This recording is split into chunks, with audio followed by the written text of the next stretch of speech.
This B Podcast Network show is presented by IXL. IXL's all-inclusive online teaching and learning platform simplifies edtech needs and accelerates achievement in 95 of the top 100 U.S. school districts. IXL delivers personalized learning across a comprehensive pre-K-12 curriculum, including math, language arts, science, and social studies, and it helps you assess student performance through actionable real-time insights at every level of your school or district. This one solution performs work that typically requires dozens of different tools. Want to find out why so many leading districts trust IXL? Visit ixl.com/BE. That's ixl.com/BE.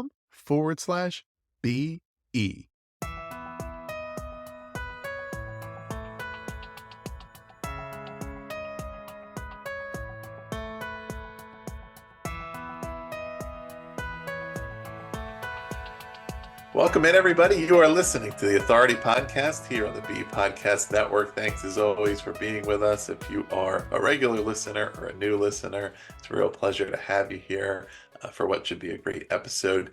This episode is part of the National Literacy Month with RAF campaign, which is a partnership between the B Podcast Network and Reading is Fundamental to host numerous productive conversations across our network of podcasts about developing kids' reading and literacy skills for life. We're talking about it with a number of different experts and practitioners, and really hoping to give you a lot of good ideas and strategies to really use around this really critical issue. My guest today is Jennifer McCarty Plucker. She is the Director of Learning and Development and a literacy consultant at Mackin Educational Resources in Burnsville, Minnesota. Jen has spent more than 20 years in public education as an English teacher, reading specialist, speech coach, teaching and learning specialist, and as a district administrator. Her doctoral research focused on student engagement and motivation in literacy. And she is the author of a book called Inspiring Lifelong Readers, Using Inquiry to Engage Learners in Grades 6 to 12. And it was a Foreword Indies Book of the Year Award winner in education. Jen, welcome to the show. Thank you. I'm excited to be here. Really honored that you reached out, and really excited for the conversation today. Yeah, let's start with the big idea, which I like to do from time to time. What's the big idea behind this book? So the big idea behind the book is thinking about truly our readers and the identity of our young people when they're in front of us, and really thinking about how do we authentically engage our readers in the classroom, and in turn create lifelong readers. And readers really being broadly defined, readers being thinkers, collaborators, communicators, writers, and readers of all kinds of texts, and wanting students to really see themselves in all kinds of reading atmospheres, that in whatever career that our young people go on to be in, we have to be readers, writers, thinkers, communicators. And it looks different. It looks different if you're reading and writing code than if you are reading and writing as a historian, or if you are a journalist versus a scientist. And we want to turn kids on to that and really engage with them at their level. Excellent. So when we're talking about what it looks like, we're developing readers, if the goal is basically to create readers who are competent, confident, and engaged, one of the things I'm wondering about is, to that engagement piece, what are the factors for engagement, right? If we look at if there's a pie of all the different things that make up engagement in reading, how much of that pie is made up by the competence and confidence pieces that certainly are foundational to students feeling engaged? What are some of the other factors that really are going to engage kids in being readers in school, and then in wanting to maintain and sustain that engagement, right, toward lifelong reading? That's a big question, Ross. Yeah, so certainly in my own endeavors to figure out how to get students intrinsically engaged in what we were doing. In my experience in a language arts classroom, I had to dive into the research behind motivation and engagement. And Daniel Pink's book, Drive, that he published back in 2010, was really instrumental for me because some of what he was talking about went against what my gut was telling me. I really did sort of rely on these intrinsic triggers, extrinsic rewards to get students to participate in class. And I was challenged by Alfie Kohn and punished by rewards and others to think differently about how we create conditions in our classrooms that give students agency to own their learning and develop their confidence, as you said, and give them the competence necessary to be able to do hard work. It isn't engaging for us to make it easier. That actually decreases motivation for our students. We need them in a productive struggle. And so I really poured myself into challenging my own practices and trying what the science was telling me would work, even if it went against my own, what I thought was conventional wisdom. And I did that by introducing a lot more choice into the classroom. I did that by being quiet and giving students more voice and really allowing myself to listen first and then follow and not assume that I know what students need to learn and and looking for the opportunities for students to show me what they know, because when they're confident, then we can push a little bit further and get students into that productive struggle, and they'll persist more because they have the self-efficacy to do so. In my work, I've collaborated directly with hundreds of educators to support their success. Do you know which of their EdTech frustrations comes up time and again? The sheer number of tools out there and the difficulty of knowing which ones schools like theirs are using to get results. iExcel is different. Not only does it perform the functions of dozens of tools, it's currently delivering results for 1 in 4 U.S. students, including those in 95 of the top 100 districts. Another major pain point that comes up: when a school is excited to implement a new tool only to find out the teachers hate it. Yikes. It helps to know that iExcel is loved and trusted by more than 1 million teachers, saving them time on prep work while enabling them to better support student learning. iExcel is research proven to accelerate achievement. Studies across 45 states show that iExcel schools outperform non-iExcel schools on state assessments. And independent research from Johns Hopkins University verifies that iExcel meets ESSA Tier 1 standards.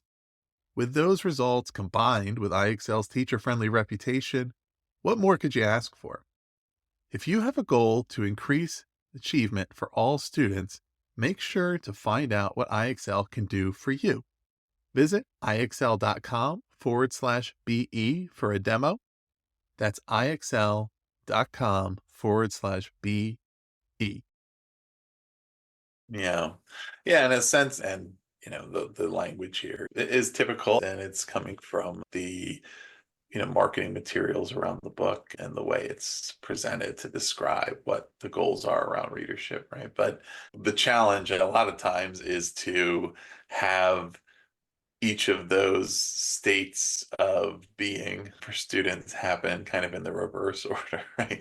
Engaged, confident, and then competent. And how do we get Mhm. confidence and engagement to proceed, whatever that eventual level of competence is? And that's a little more sustainable. And that's, there's a growth potential behind that versus having confidence in our interests be results of how skilled we feel like that. And I think a lot of that will be addressed in this conversation and just in creating the environments around literacy engagement. But to contextualize that, I referenced in the title or the subtitle, using inquiry to engage learners. So you have an inquiry approach. How does that work, for our listeners who either are or are not familiar with inquiry-based approach? So I'll give an example of my teaching pre-inquiry and then my teaching post when I was implementing the inquiry model. So I was a pretty traditional language arts teacher. I taught English the way it had been taught to me. We did a novel unit. We would read a book like Of Mice and Men by John Steinbeck. We would read Night by Elie Wiesel, and we would study that book and of course build background knowledge so that students could comprehend what was happening in the text. And then we would be done with reading it, and we would do some sort of assessment, sometimes a multiple choice test, and then move into a writing piece. And often that was analyzing the text, a kind of a literary analysis. And then we might do a grammar unit, and I might sprinkle in vocabulary. I also taught speech, so we would do a speech unit. And I don't think it was bad. I think that I worked really hard with my colleagues to have engaging classrooms and a lot of group work, and we were pushing students, but the engagement level was not where it needed to be. And I think a lot of students struggled with that because they didn't see themselves as an English major when they left high school. And so to put themselves into that context and feel like it was relevant to them, understandably, that was challenging. Well, fast forward to implementing inquiry, and full disclosure, I had to go through my own inquiry and my own professional development, being a part of a group of teachers who were willing to try this approach, to read the research behind it, implement it in really uncomfortable ways because it wasn't what we were used to. And then we moved into let's stop teaching all of these communication skills in isolation and let's instead braid them together. We can do a 6-week unit where students are reading, writing, talking, collaborating their way through some kind of essential question that means something to them. I mean, if we were to ask the question, how does literature and art and music promote positive social change in our society?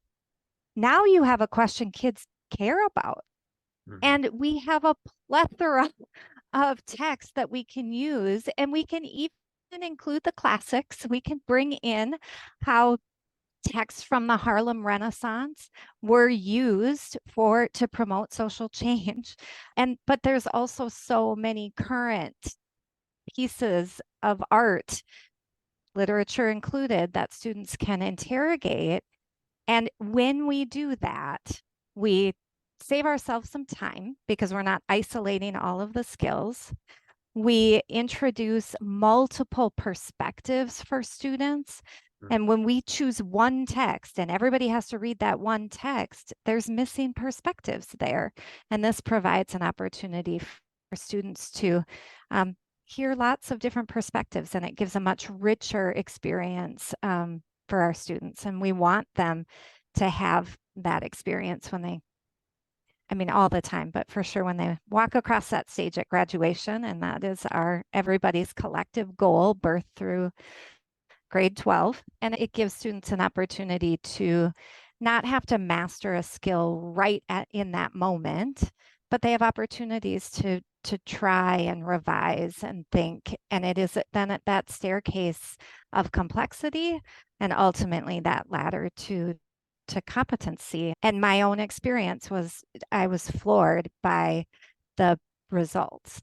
Students produced so much more and so much better when they were in the driver's seat of their own learning than when I was deciding everything for them every step of the way. And you've certainly started on this idea, and I think there's probably even more as far as like what are the outcomes and what does that mean as far as what students will then be able to do in the future, right? When you are promoting the inclusion of diverse texts, challenging the idea of assigned reading that's universal and everybody has to read the same thing. And because that's the traditional way we structure it, right? Everybody reads the same book. That's what our discussion is about in class. That's what you write a paper about or do an exam on. And it's based not exclusively around the skills and other, composite competencies around reading and then maybe even creating or what you do with that reading, but it's comprehension and do we all read the same thing? And I think it may not necessarily be obvious, not only to some educators, although I'm sure there's many educators for whom this may seem a little strange, but as part of this series, I also expect that we probably have a lot of listeners who might be parents or might be coming from other perspectives and might be trying to wrap their heads around and why does this work, right? And and I think connecting it to what really are the objectives and the practicality and real world relevance of that in somebody's ideal scenario. They may think, well, this book is the best and everybody should read this and whatever. And maybe there still are certain books that are more universally part of the curriculum, but that having diversity of text is not only necessarily about them having relevance, cultural, experiential relevance to students and them having an opportunity to choose things that they can relate to better or more representative, but that is part of it. But also when we think about, well, really what we want to do is make sure they're engaged in reading, because the more engaged they are, the more they're developing those skills, the more they're seeing reading as a beneficial thing to them. And then, the Right. so that I like to call it, like we want them to be able to do this so that they can then do this. You kind of speak to that a little bit more, that, that extrapolates beyond, okay, this is what's happening in the classroom right now. These are some of the things that may be a little challenging, or they require some redesign of the way we go about teaching and learning, right? But the long-term benefits are, clearly make it worthwhile to do that. Yeah, so there's a lot packed into that. In terms of the shared reading, that idea of whole class reading, I am still a proponent of having some shared experiences, because when a small group of us all read the same text, we're going to get the reader brings so much to the text, and that's an incredibly important piece of the comprehending and the reading experience, is what the reader brings to the table. And for all of us listening that are a part of a book club, we know that the conversation makes that experience even more rich, because some people pick out different things and they react in different ways. So there's definite benefit to a shared experience in reading. When we were making the transformation, my colleagues and I, we really sat down and looked at all of our assigned reading that we had been doing in a 10th grade English classroom. There were about 6 or 7 novels that students were reading. And we just said, how might we approach this differently? And we ended up choosing 2 that we felt would be really good shared reading experiences, where we knew that was going to be helpful for them because of what they were going to be studying in social studies, or because Elie Wiesel's book is just something that really kids can get a lot out of. But it's complex and it's dense, and it's going to take us longer when we require every student to read it, because not every student can read it independently. So we made really intentional decisions about that. And then with the other units, we decided with each unit, were we going to have students read a book independently or in a book club or a seminar group? And again, we're very intentional about it. It is important for students to talk to each other. And if they were reading an independent reading book, we still had opportunities for students to collaborate with one another under the umbrella of the overarching question, so that they were hearing about other books, hearing about other texts, hearing about other perspectives in order to grow their understanding of that concept. But the reality is, we have the luxury in language arts that I have studied most of the state standards. And with the exception of Shakespeare being referenced, it is very rare for there to be a book title or an author legislated in the standards. What is legislated is that students can read at high levels and comprehend at high levels, cite textual evidence, be able to track theme, that they can understand the development of a character, that they understand task, audience, purpose. And what I found is that there is a growing desire for parents to be involved in their kids' education. We know that when there's a family student partnership, that can have great gains for our students and achievement. So it's great if parents want to be involved. Well, if there's choice in reading, it actually frees us as educators to not have to engage in book censorship and book challenges and all of those arenas that I didn't want to be in. I wanted, here are the book club choices. Take it home, parents. Here are the options. Here are the summaries. Here's the common sense review. Have a conversation with your kid about what they're reading and ask them about it while they're reading the book. That's a great thing. And so it gave us, it really did open up the opportunities for us to focus on the standards, which unfortunately in many ELA environments that I'm in, we forget that the standards are what we are aiming for. And instead, we might look at a curriculum that has been purchased by the district and think that the way in which that's been presented by a publisher, that's what we're responsible for. It is if it's aligned with the standards, but it's our responsibility as professionals to be looking and aligning to standards and making sure that students are competent and that they're showing the competencies on those standards. Yeah. Yeah. And it's, well, to help others who may be going about or want to go about a similar process of really thinking, with intentionality around what is the shared, required reading and what's not.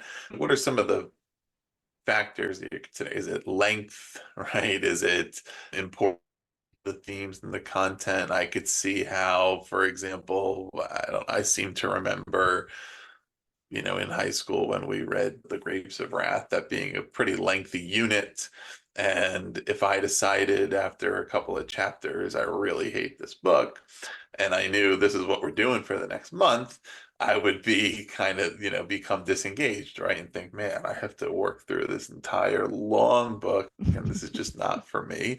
And in most cases, as we would consider as adults, that's an acceptable decision to make, to say, yeah, I read a little bit of this and it wasn't a thing for me and I want to try something different, right?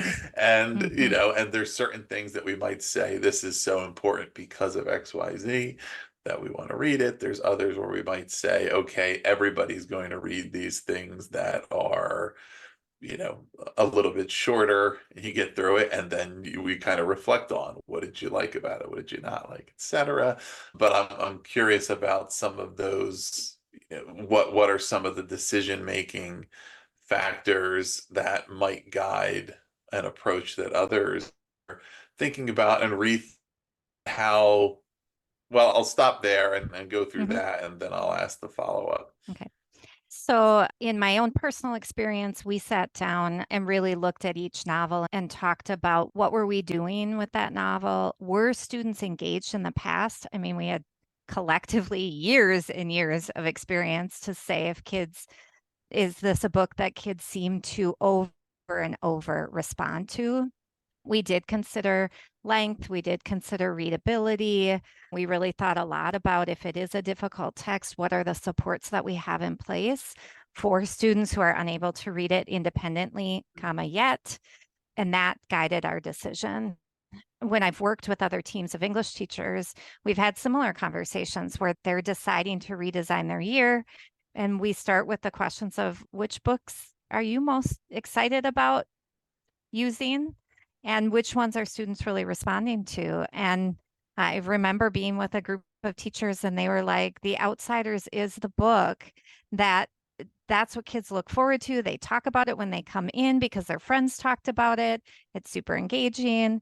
In my head, I'm like, oh, there's so many other great books. I mean, it's fine. But like, if that's what is engaging students and that's what you want to keep as a whole class read as you're journeying into this, great. That is totally fine. So I do think it is about the conversations that are had with a team of teachers, because we know that collaboration, collective efficacy is incredibly important for student success. That's what's more important than the book that's chosen, is the work that's being done by the professionals to think through the intentionality of their decision making. Yeah. And then I guess following up on that, once the structure for choice is implemented, what do the discussions look like with students around the choices they're making, the reasons behind those choices, what the benefits are of having those choices and what it leads to? Because of course literacy is then the foundation for information literacy, news literacy, media literacy, right? Understanding sources and content, and that it's really important to introduce to students in our schools and diverse learners the accessibility of texts that represent their experience, right? And that they're not feeling isolated from everything that's available to them, but also understanding that, okay, next time you might want to choose something different for this reason, right? Because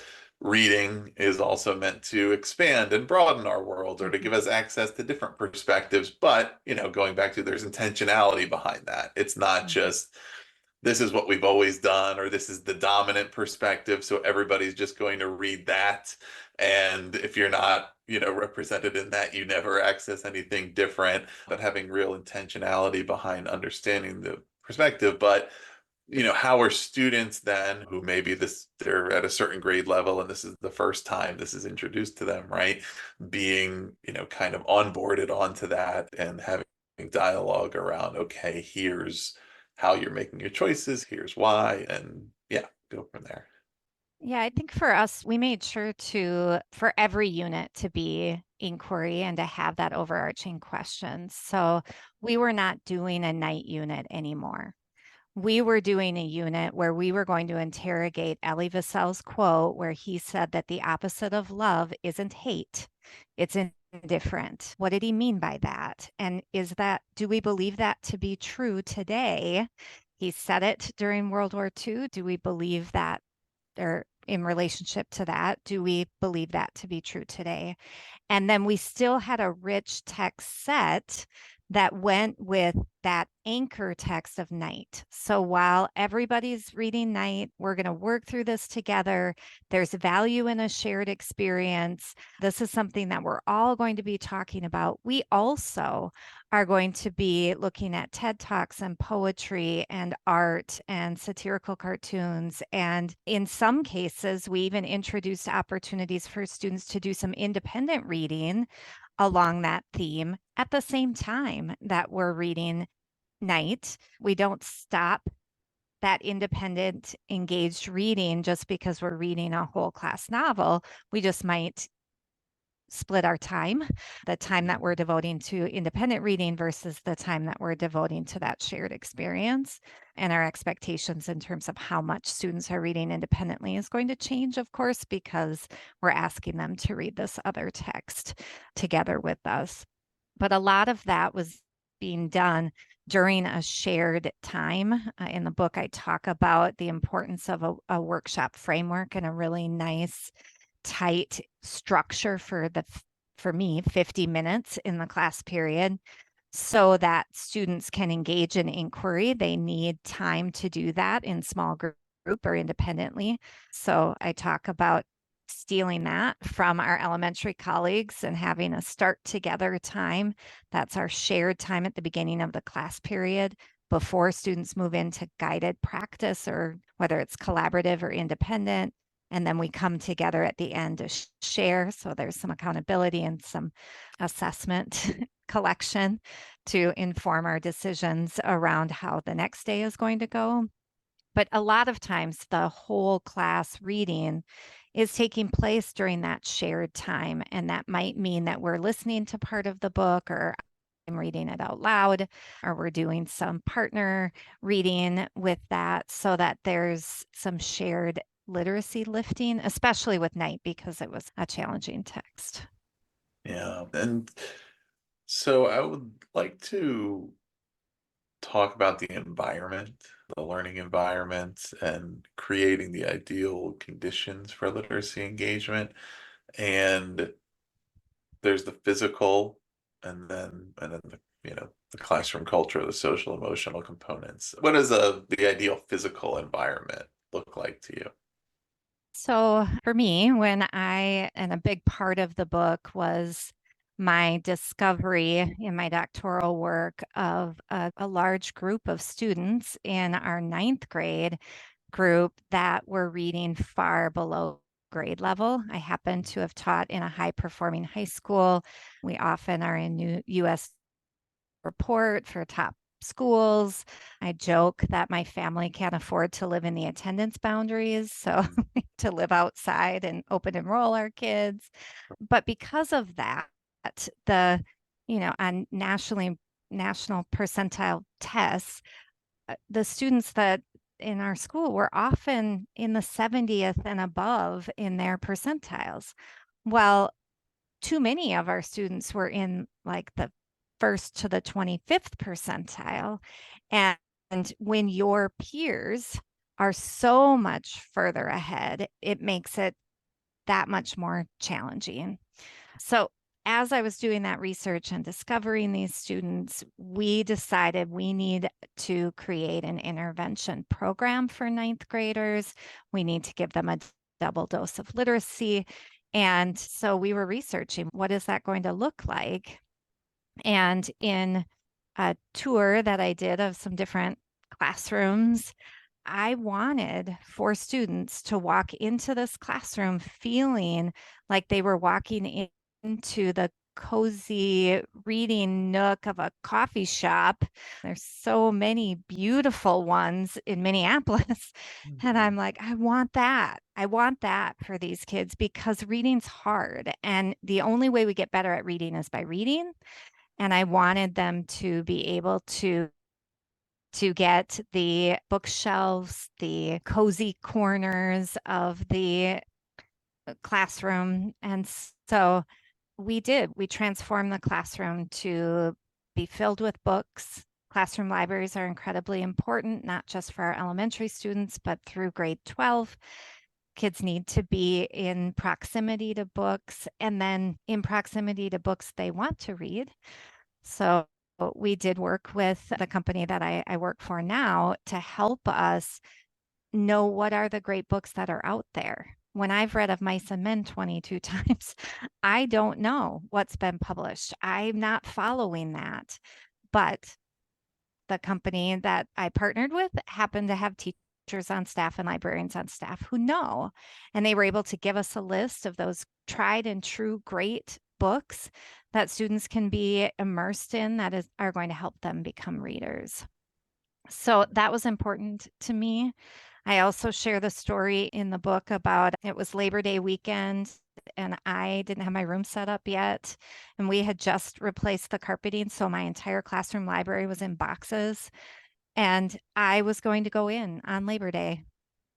But it was really beautiful here and in the land of 10,000 lakes. It's like, I'm not doing it. I'm not giving up my day at the lake to go set up my classroom. So I had students help me unpack the boxes. I felt bad, like it's like manual labor, and I'm having kids unpack the boxes and put the books away. This was day one. It was the best community building activity I could have ever done because they were showing me what they know and don't know about how you might group books together. They were showing me what they did and didn't know about genre. They were creating their own book browsing baskets. I heard one girl say, let's put the love and war ones together. Maybe the boys and girls will mingle together and I'll find a homecoming date. So it was this really great opportunity. Plus, it created ownership in the classroom. Students took care of the books more. Did I go back and rearrange and reorganize when they weren't looking? Of course. But they were engaged with that. They also told me how my posters were super cheesy and why do you have that hanging in the classroom? Like, you're right. That is cheesy that I spent my own money on. But no, we're not going to hang that up. And they helped me be too cluttered so that our kids can think clearly. But there also needs to be space for anchor charts in the secondary classroom so that what we're learning is on visible display and students can anchor their thinking to it and be able to refer to it.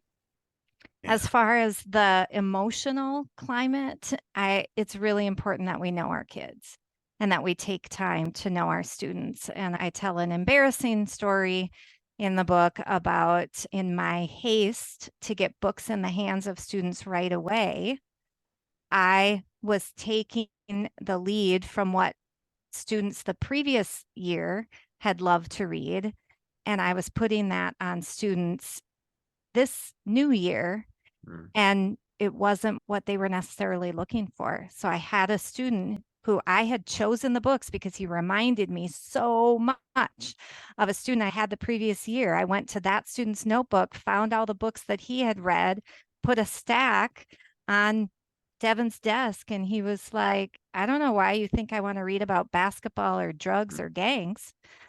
And I was like, oh, that would totally be read that I was stereotyping the student when I really was just making an assumption that he was like someone because he reminded me of a student. And I had to humble myself and apologize. And I was so grateful to him. I told him what courage he had to call out his teacher on that. And then we had a conversation. And the next day I gave him a whole new set of books and he was off and running. And thankfully he forgave me for my misstep.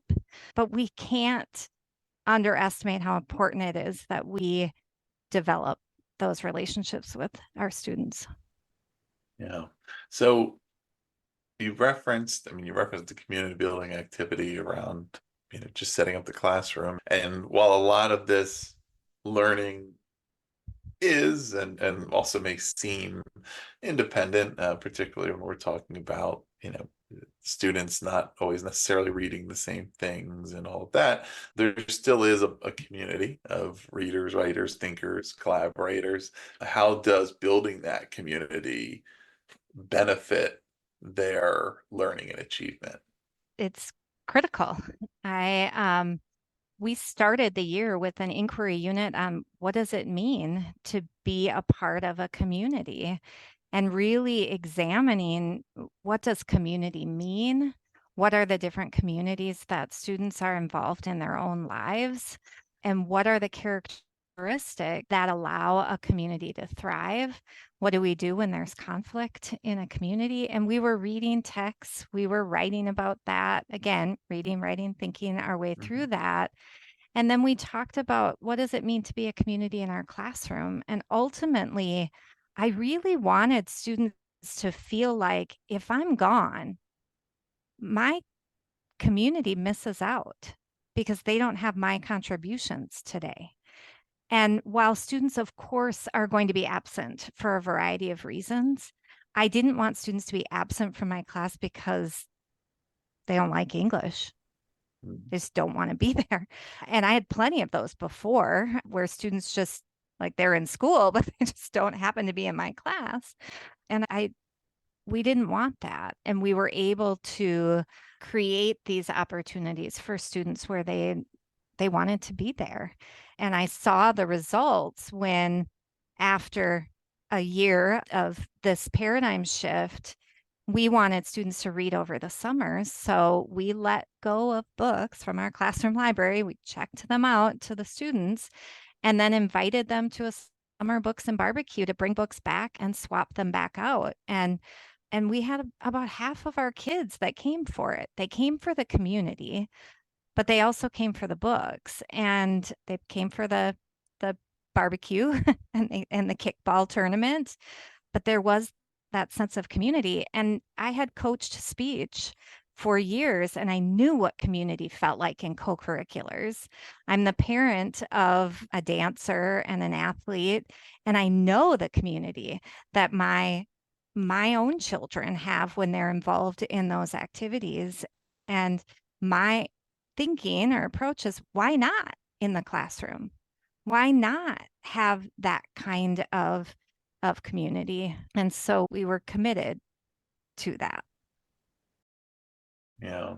Is there something about the way that the class periods are structured that can support like the conditions for curiosity, for independence for students as they're going about their learning? And if so, how does that work? Yeah, so I mentioned that the workshop framework was the structure that we found was the missing link, actually. When we started inquiry, I was scared, first of all. I thought that inquiry meant chaos and free for all and kids doing whatever they wanted. And fortunately, I learned quickly that no, there is intentionality and structure and a lot of teacher collaboration and prep that goes into successful inquiry. And so, certainly, as we're planning our units, there's structure around our units and thinking about again, for us, the structure of the classroom was, or the class period was about 10 minutes for our start together. That's the shared learning, whole group instruction. And that forced me to really think about what's most important for the mini lesson today, because I'm only getting 10 minutes whole group with students. Then we're going to move into this guided practice. And I do need to give Chris Tavani the credit for this because I read her book, So What Do They Really Know? When I was struggling, and I was like, yes, this is the answer. I need more structure because kids need rhythm and routine. If I'm going to put them in the driver's seat, they need to know the rules in the same way we need to know the rules on the highway.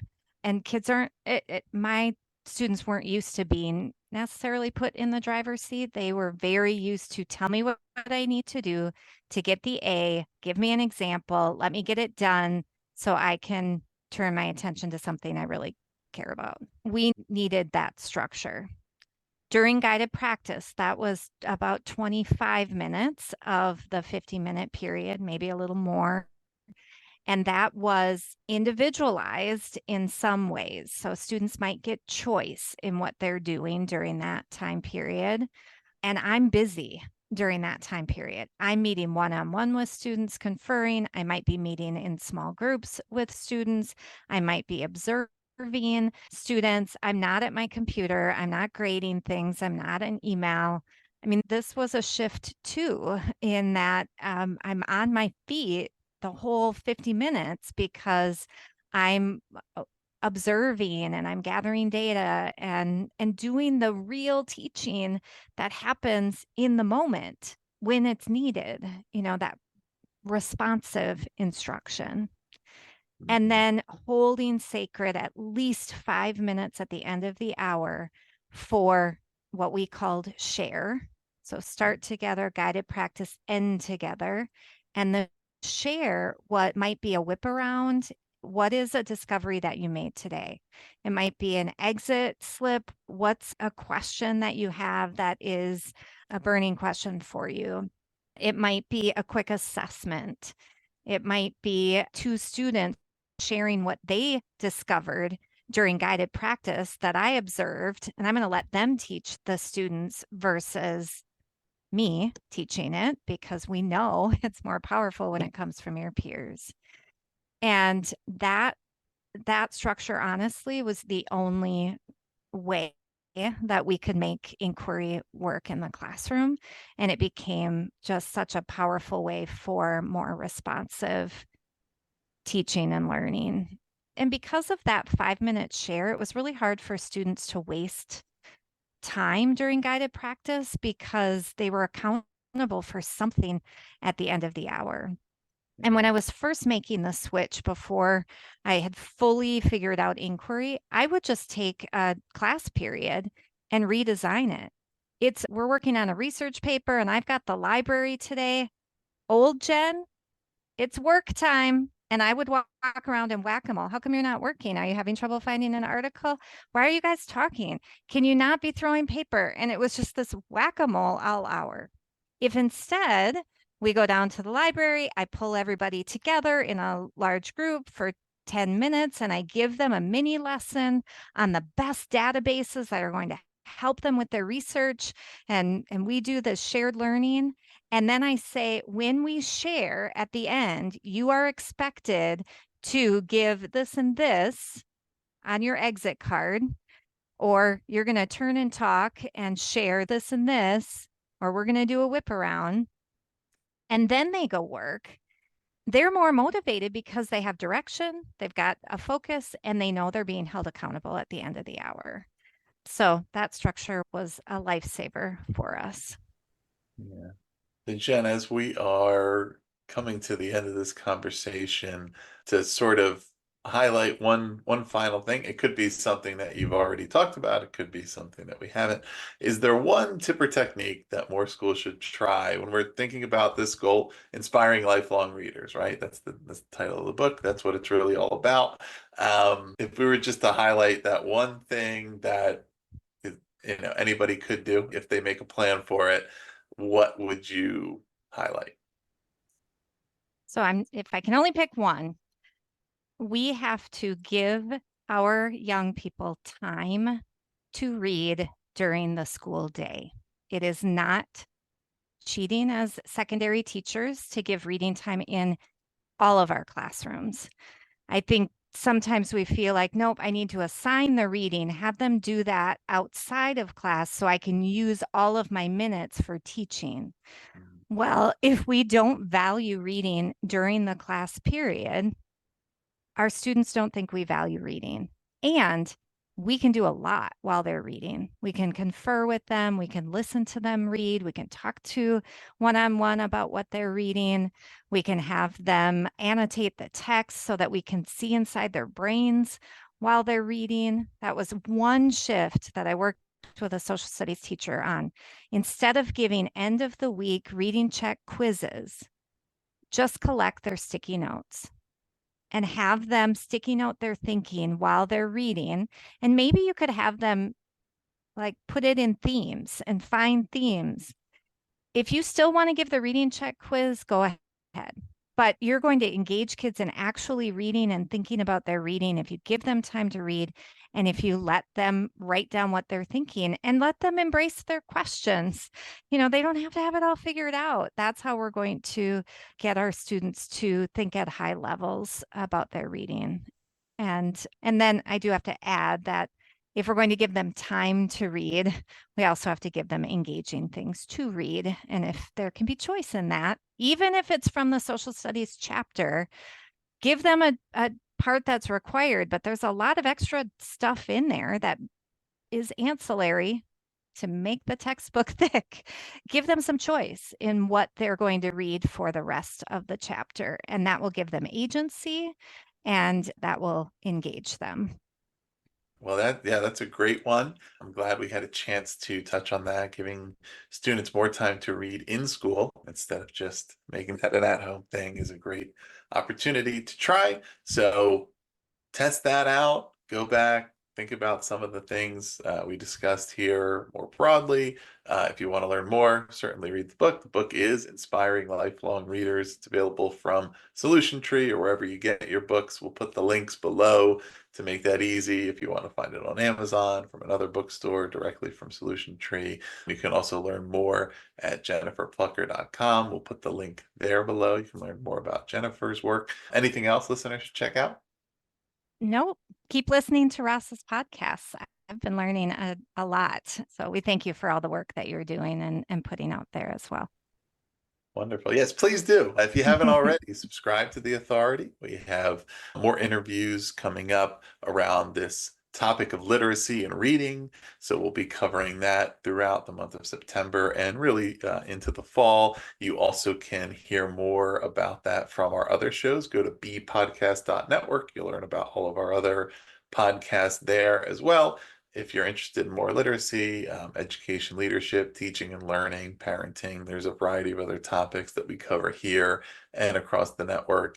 And also, if you're interested in this mission around creating readers, you can also head over to RIF.org to learn more about Reading is Fundamental. You can make a donation. You can learn about the resources they have available there too. So there's a lot there for you. We will continue to put those links there so it's easy to find it. But please, check in with us, stay engaged, and let's continue this dialogue. Jen, thanks so much for being here. Thank you.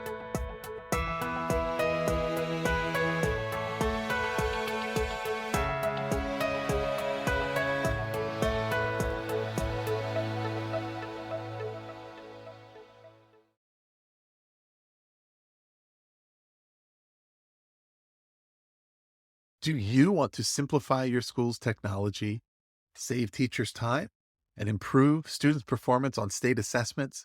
You can do it all, but don't waste another minute. Head straight to ixl.com/BE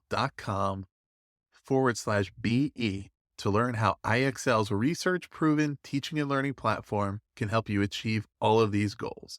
That's ixl.com/BE.